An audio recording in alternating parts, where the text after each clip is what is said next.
Dumia jambo lote. Ruto Raila asikose. Na akikosa. Ruto. Raila akikosa AU. Ruto. Raila akikosa. Ruto. Alright guys, what started as a joke is soon going to be a reality. It started with the months went to weeks, now it's just days ahead before the AU chairman election takes place, and it seems politics is surrounding the whole event, and that's the focus of this video this afternoon, guys.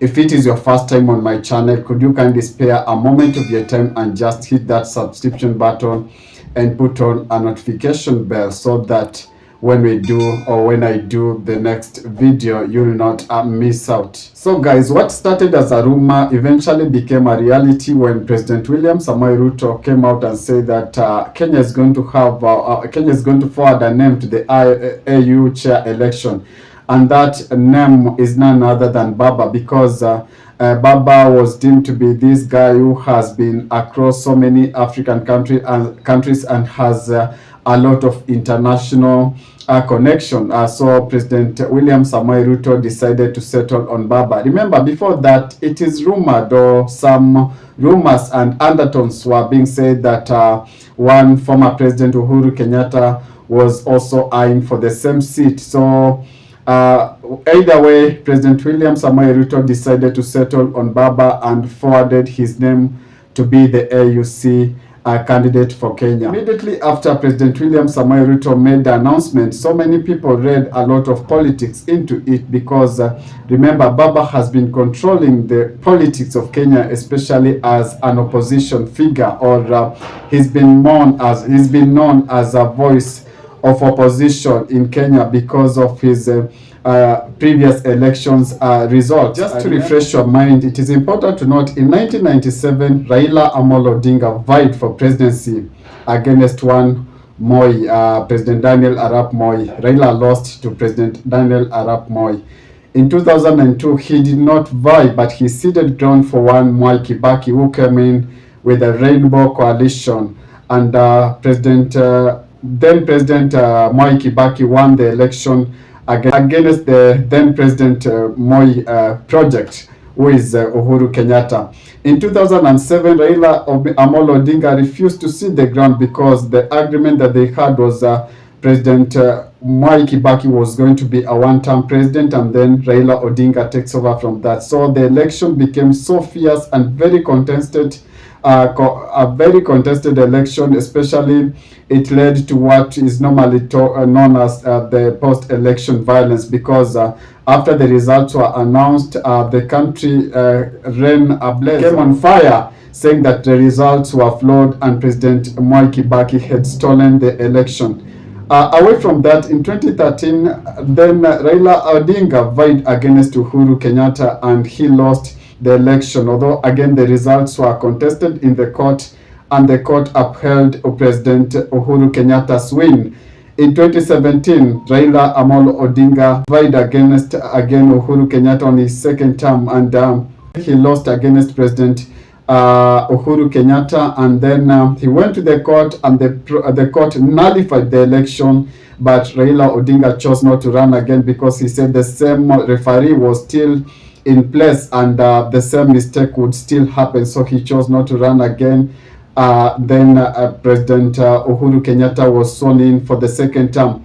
In 2022, Raila Odinga ran against, vied against this President William Samoei Ruto rather, and Raila Odinga lost again. He went to the court, but the court upheld the win of President William Samoei Ruto. This shows why Raila Odinga has been known as an opposition spokesman or opposition figure in Kenyan politics, because the constitution says that once you lose, or once a majority have their way, minority takes a chance and becomes the seat of opposition or the minority party in the government. So apparently, after the loss of the previous election, there was some demonstration here and there, but eventually things calmed down, and then they became brothers, or they come not a handshake per se, but President William Samoei Ruto said he initiated a broad-based government to bring in Raila's cronies and Raila's friends to his government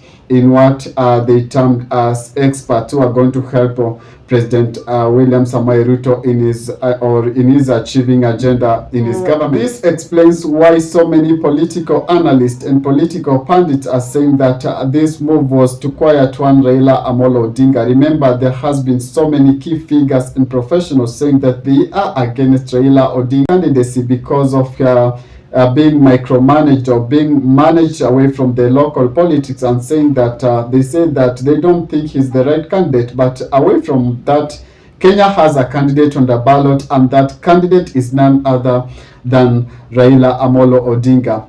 It all started months ago. Months turns to weeks, weeks have turned to days, and just 5 days from now we are going to know what in Swahili is known as Mbivu and Bichi. And remember, Raila Amolo Odinga has been traversing across Africa, meeting several heads of state, trying to woo them to support him in his candidacy in the AU chair election. And he's met Ramaphosa, he's met Yoweri Kaguta Museveni, he's met Mama Suluhu, he's met the Somalia president as well. Raila Odinga has been to Ghana, has been to Congo, and has been to Rwanda, has been to so many countries in Africa, trying to woo them into one basket, or to woo them into his side to support him in this election that is just 5 days away from now. It is important to know that the conflict in between DRC and Rwanda could harm his candidature, because apparently things are very hot up between the two countries, and there has been a push and pull between the two countries. Congo has been accusing our country currently that they perceive our country as biased and leaning towards the Rwanda. So we don't know how this diplomacy tiff is going to have an impact to his candidature, because apparently, as it stands, things are not cooling down anytime soon. And in local arena, there has been a lot of political disquiet, especially with his candidature, because so many people are saying that if Raila Amolo Odinga loses this election, it's going to have a very serious implication. Especially, there are going to be some repercussion, because there are those that are saying that Luo Nyanza, or the Luo Nyanza, is in support of the government because of this particular seat. And if it happens that Amolo Odinga loses this seat, and then it means that the disquiet of the rumors that has been that the Luo Nyanza again is going to jump out of the ship and become harsh critic of President William Samoei Ruto.